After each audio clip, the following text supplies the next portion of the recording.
Okay, it's Saturday morning. We were on our way to the concert. We got early to the place and walking down the street looking for a McDonald's, we run into what is allegedly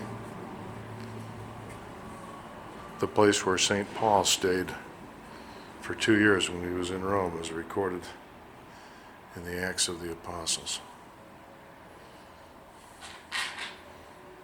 This is below the level of the street, which isn't surprising because modern Rome is considerably above the ancient. These are some chains. This little display case.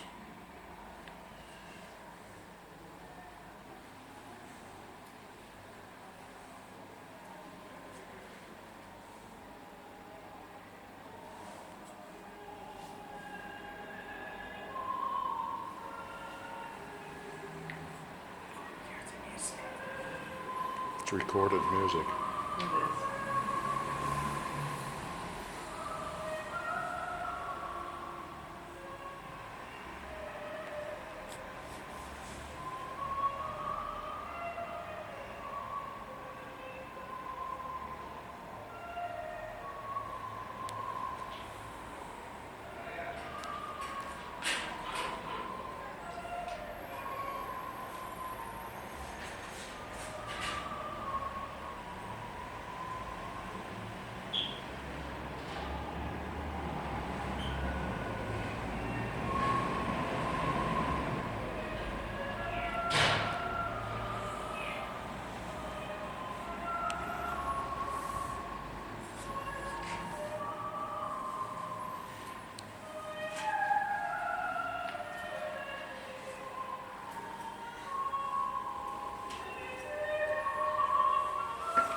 Okay, here's another room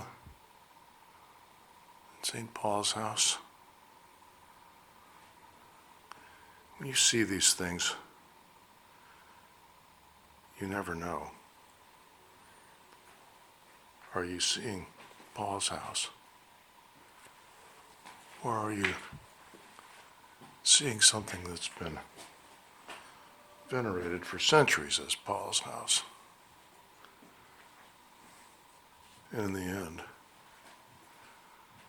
one is as good as the other.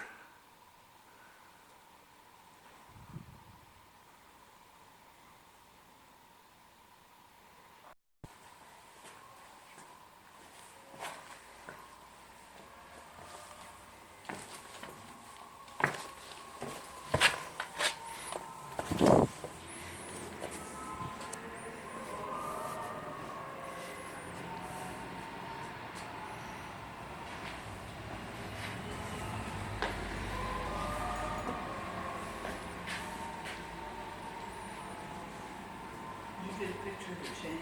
Yep.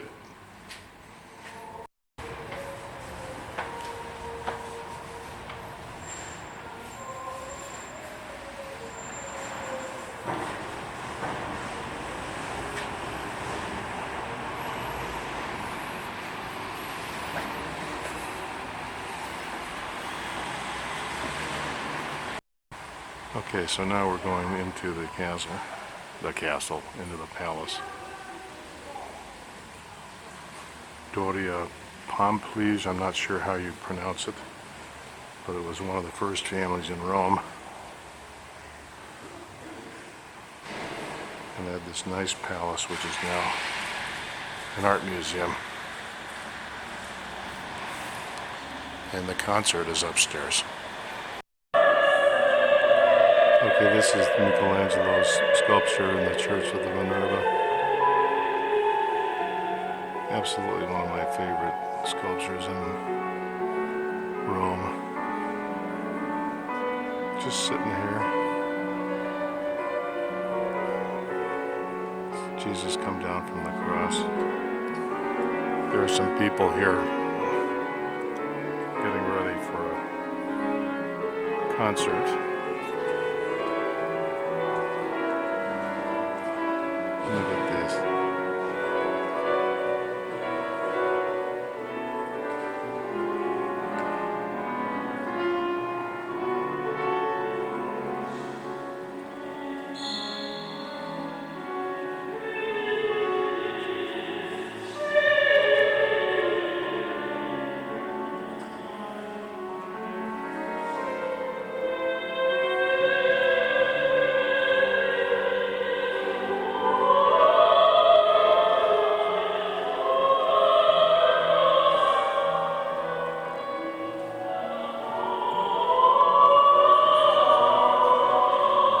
This is called Church Chiesa Sopra Minerva because it's built over an ancient Roman temple to Minerva. There's another really nice statue of John the Baptist. It'd be a masterpiece in any church. It has the misfortune of being across the altar from the Michelangelo.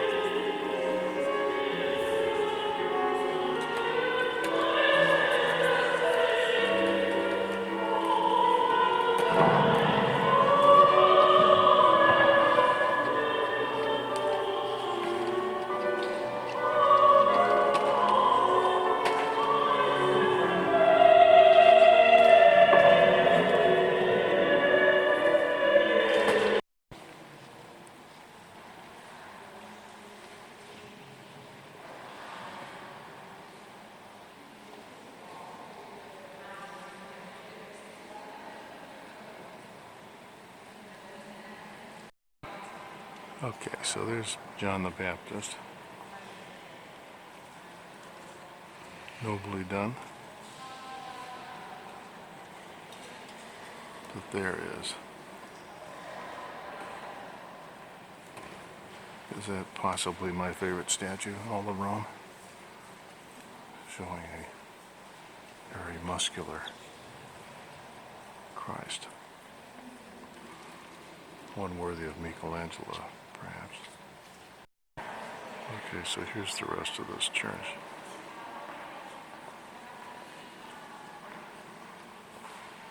It's a beautiful church.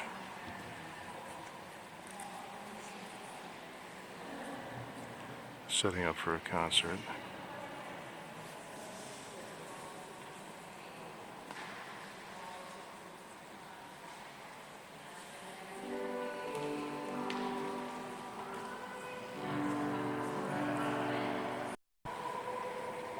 This is a really cool painting of a couple young girls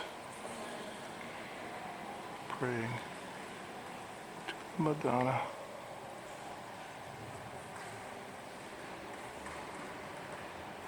So those girls are orphans.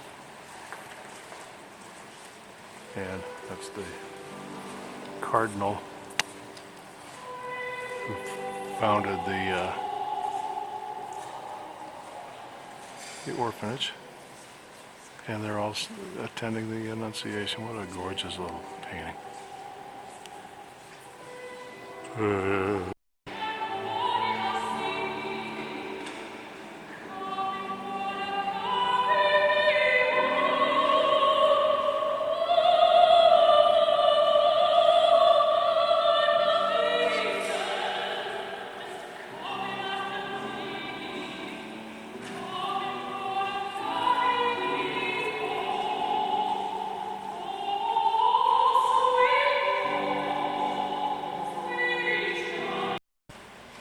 There's a nice skull to remind the faithful that death is not far away. I think this is enough of the Church of the Minerva. I always loved coming here. But really, it's like a one statue church plus that nice little picture of the orphans over there. The what? The rose window?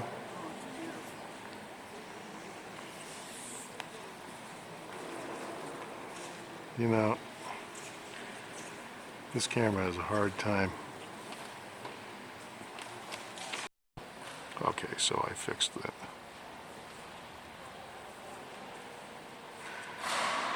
You gotta set the aperture before you turn on the TV or start the recording. So that's the rose window in the Church of the Minerva.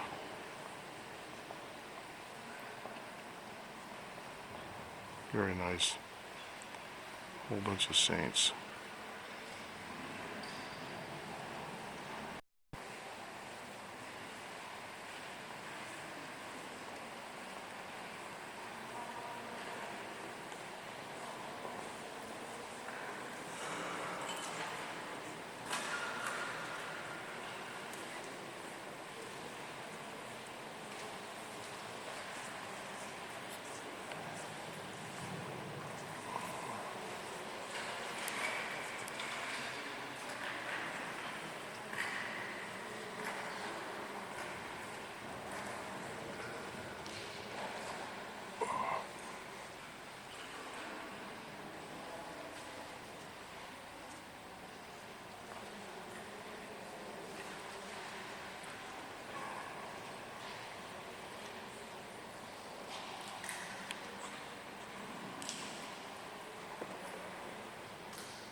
Okay, we are now at my favorite place in Rome. One of my favorite places in Rome. That is the church over the Minerva. It's got the Michelangelo statue of the Redeemer in it. And then over here is the fabulous Pantheon.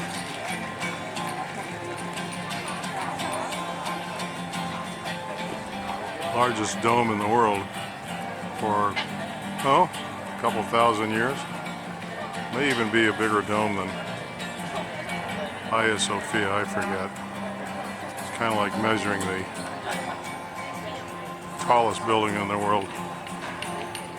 I guess it depends on how you measure it. We're about to go to the front of it. You can see the arches up there.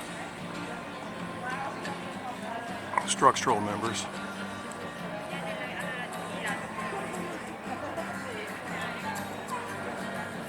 Here's a couple of dudes.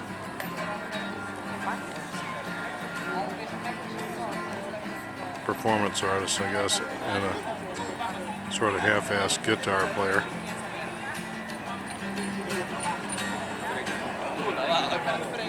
I get some close-ups of the structural members up there.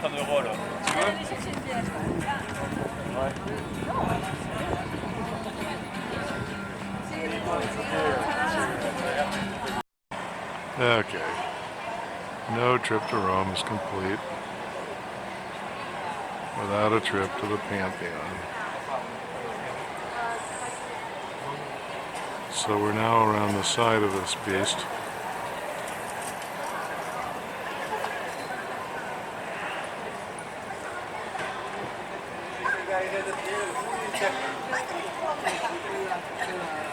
I think just for the heck of it, I'm going to put the other microphone on here. Better capture the sounds of the square.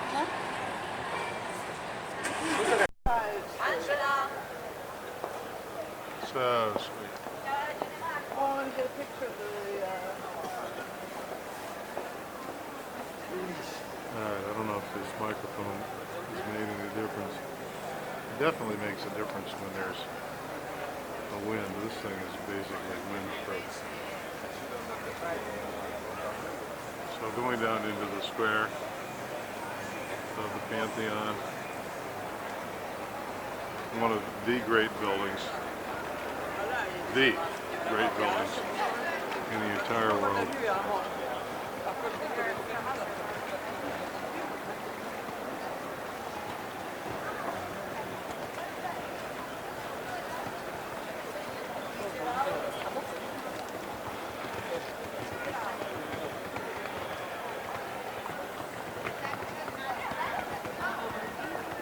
And a very popular spot, obviously, for i turisti.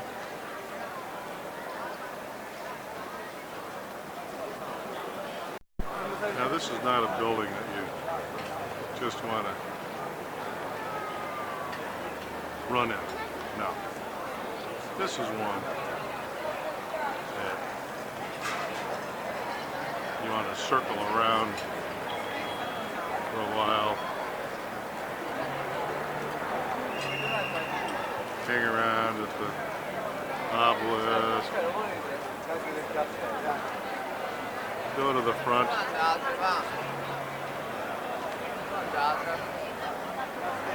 There's the Marcus Agrippa made this thing. Now up there, that's where the bronze was that was stolen to make the high altar at St. Peter's that I was talking about in an earlier video that so much angered me when I was younger. And you know what, I have to confess, it still does.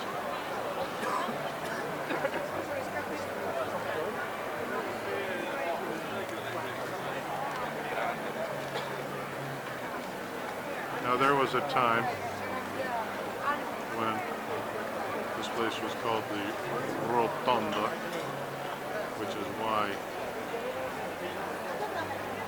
in Vicenza we have the Rotonda. Now look at this, here we have Jehovah's Witnesses plying their trade. I wonder how that's working out for them in this country that's either Catholic or atheist and nothing in between. So the building is not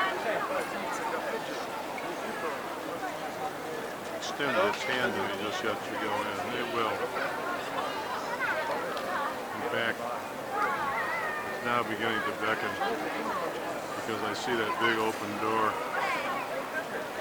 under the portico.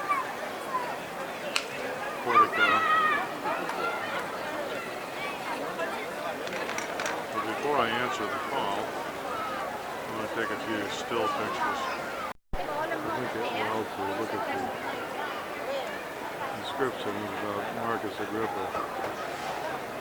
Underneath the inscription, there's some other writing of some sort. Not sure what it says. Maybe you intend to find out. Maybe. There's the capitals of the columns.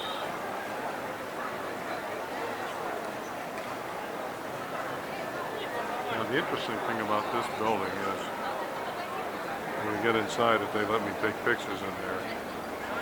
The dome on this is hemispherical. And if the hemisphere were inverted into or if it were joined with its mirror image for a sphere, the sphere would touch the floor. So, okay, as I was talking on that last video, I got this message that the card was full. So, I had to pull out my spare card, my emergency spare card.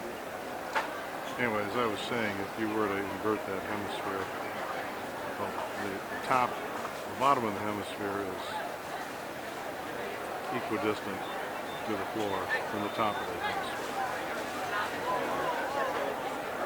That makes sense. There's the great door.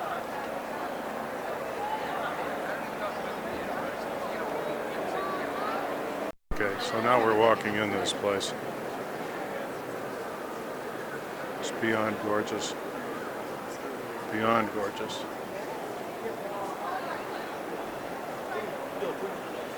There's the famous hole in the ceiling. The concrete ceiling.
Okay, now we're on the outside. I just took a bunch of video on the inside, and I just discovered I didn't have this microphone on. So I'm going to have to go do that again. Anyway, you can see the granite columns here. With the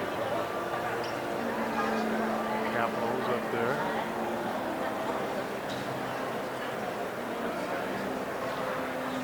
It's kind of a strange.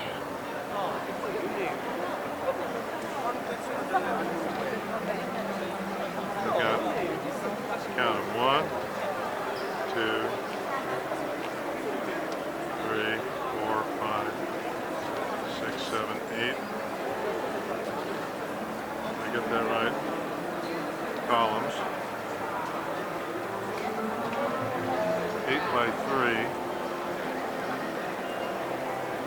And then in the middle, there's a spot where people can gather. I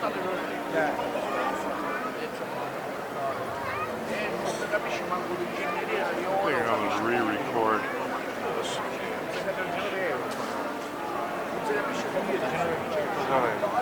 Go in here and start all over. Here's the doors. Humongous doors, thought to be the originals, although there's some controversy as to whether or not the grass was stripped off the front at some point.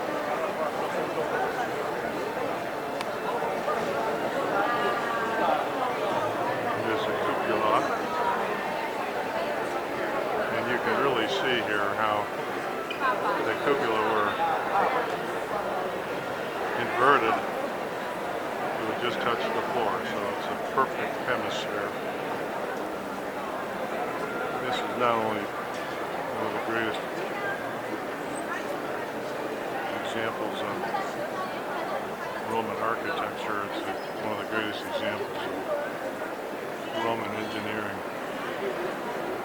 The concrete dome is much thicker at the base than at the top, and at the top the materials are lighter also. So there's the famous dome.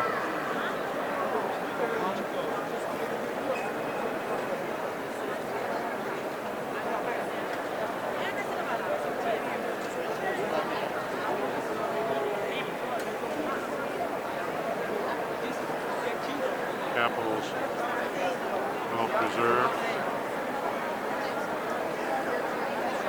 The columns in here are marble. This place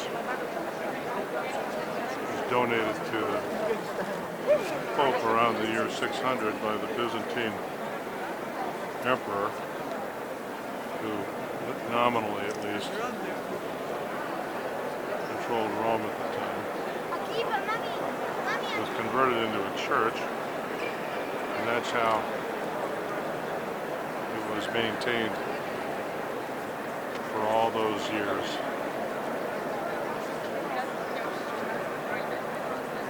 It's fundamentally a very pagan-looking place, but Holy Mother Church preserved it.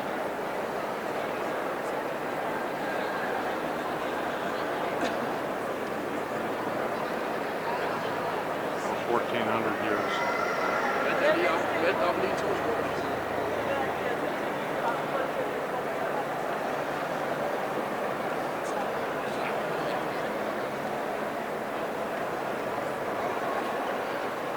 No trip to Rome is complete without a visit to the Pantheon. Okay, now what we're looking at here, this is that circle there is exactly under the dome.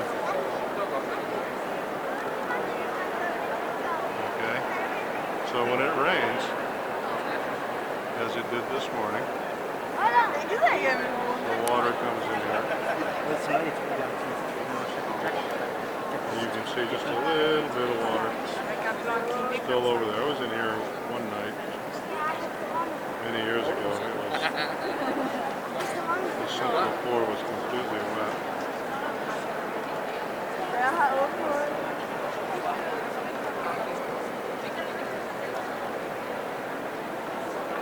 Now every once in a while the announcer will come on and say, Silenzio, this is a church, but nobody really considers this to be a church. Everybody pretty much considers this to be a great monument of ancient Rome. But it also has some modern parts to it. For example, over there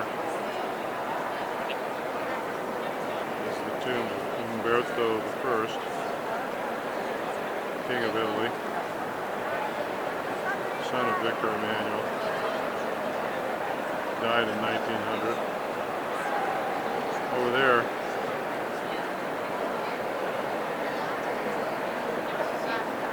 the grave of Raphael, the great painter. There's some other folks buried in here, not famous today, with the exception of one, Alessandro Corelli, the composer, is buried in here. I could have sworn, in fact I told Jan coming over here that Petrarch was buried in here. But he isn't. My memory is fading as I approach early old age, or is it late middle age? In any case, here is the grave of Vittorio Emanuele II. It says he's Padre della Patria, father of his country. But for my money, Garibaldi is the father of the country. Interestingly, last time I was in here, 10 years ago, I tried to take a picture of that grave and was told by an angry guard not to do it. The guard in uniform, no less. Clearly they've changed their policy on picture taking, although interestingly at the Sistine Chapel the opposite has occurred. They've really clamped down on picture taking. Look at that interesting semicircular arch there.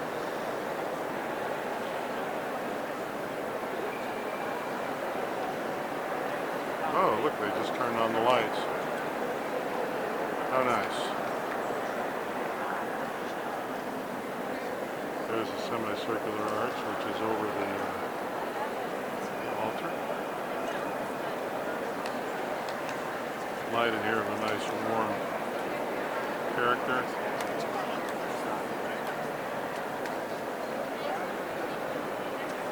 And that is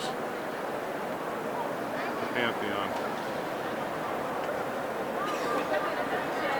As I said, look at these precious marbles over here. As I said, no trip to Rome is complete. Silence, please. Thank you. Without a visit to this noble building.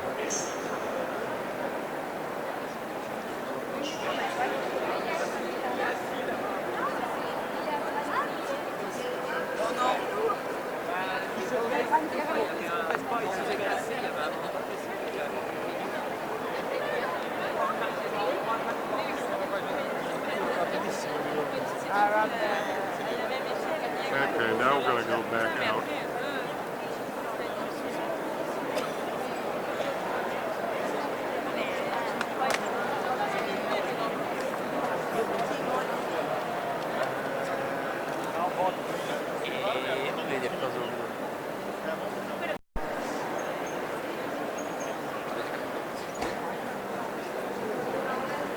Into the square.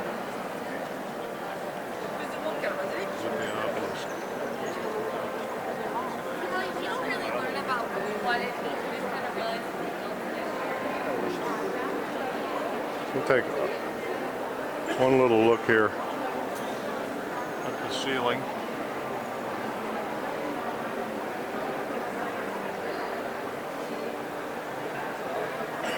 Before heading into the square.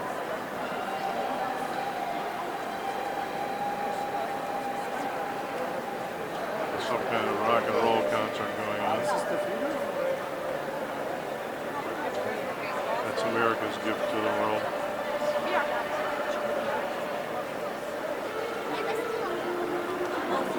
Tu vas dire à ta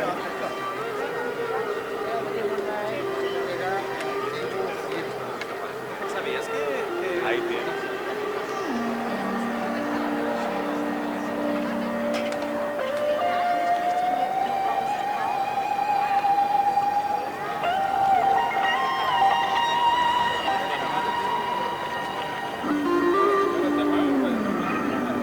I guess if I can drink beer on the square, he can imitate Jimi Hendrix on the square.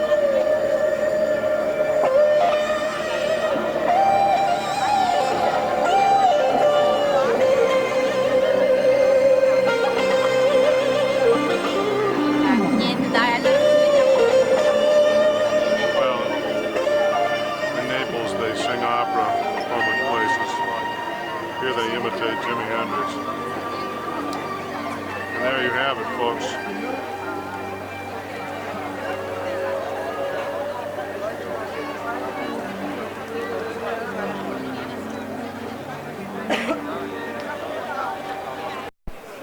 Okay, so here we are at the Rome Stock Exchange, also known as the Borsa. Interesting for two reasons. First of all, those columns are all that are left of an ancient Roman temple. Having lost my guidebook, I can't tell you much more about it than that. I think it was a temple from Hadrian's day. Secondly, because this was the scene of one of my, I guess I can't say all-time favorite movies, but a very interesting movie from the 1960s called L'Église, Antonioni movie. If I make it over to EUR on this trip, I'll show you some other scenes from that movie, but Monica Vitti lived in EUR. Alain Delon was a stockbroker who worked here, and there was like a mini stock crash. And anyway, her mother was playing the stock market. He's a stockbroker, and they have this kind of frustrated love affair. And then the end of the movie is extremely ambiguous with an empty square in EUR, showing perhaps the emptiness of modern life, who knows. But here's a little guy who doesn't think life is empty at all. He's pretty darn cute.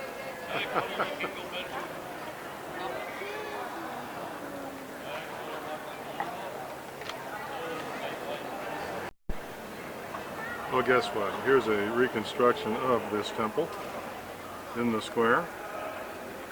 And it said it was built in 145 AD and dedicated to the Emperor Hadrian.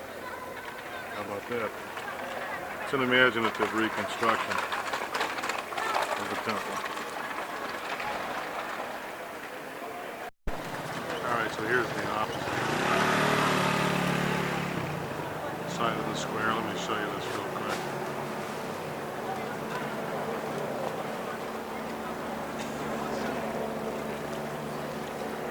Okay, so there's the Borsa. And then we'll move it kind of quick here, don't get motion sickness. Now you're oriented. I'm going to go down this way. Now in the movie, there are all kinds of cars and fruit vendors and whatnot. in this square. Things have changed. It's now mainly for pedestrians. And it turns out this is the Piazza of Stone. How about that?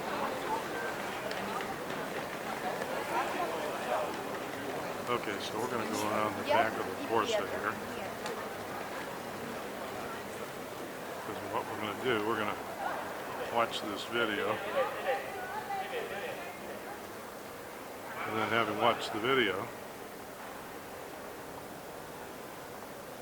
we're going to compare my filmmaking skills to those of Antonioni in L'Ecclesa. I think I know who's going to win that contest. There's a motorcycle parking lot.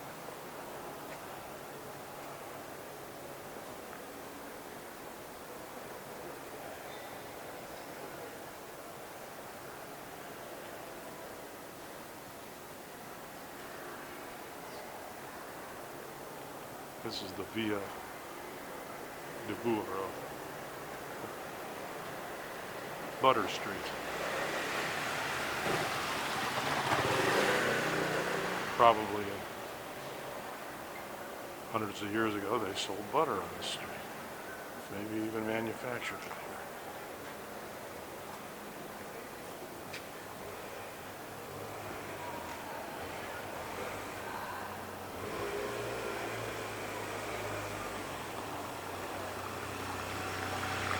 Surprise.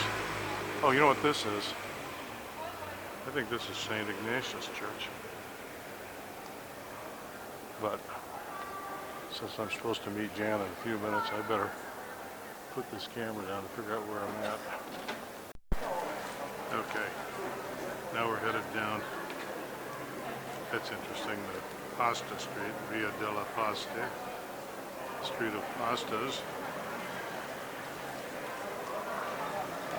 Now we're headed down the street from St. Ignatius toward Pantheon. You can just make out there's the Pantheon down there. See the columns.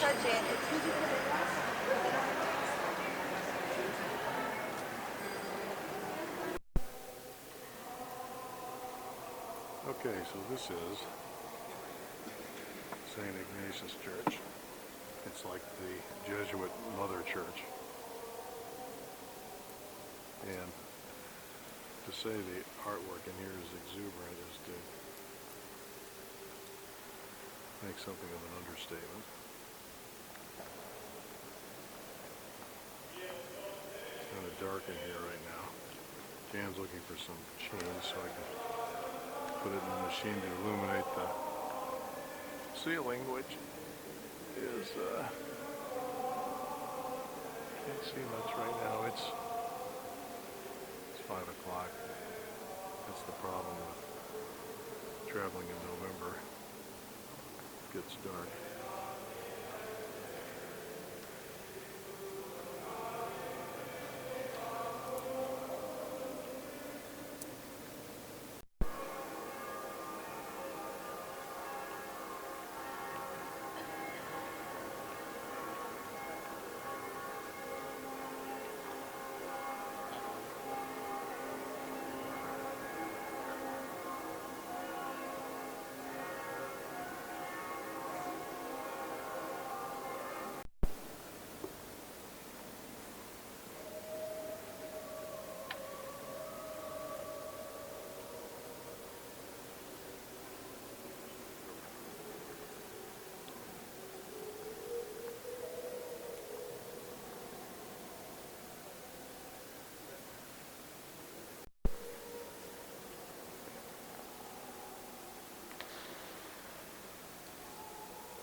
Okay, enough of this.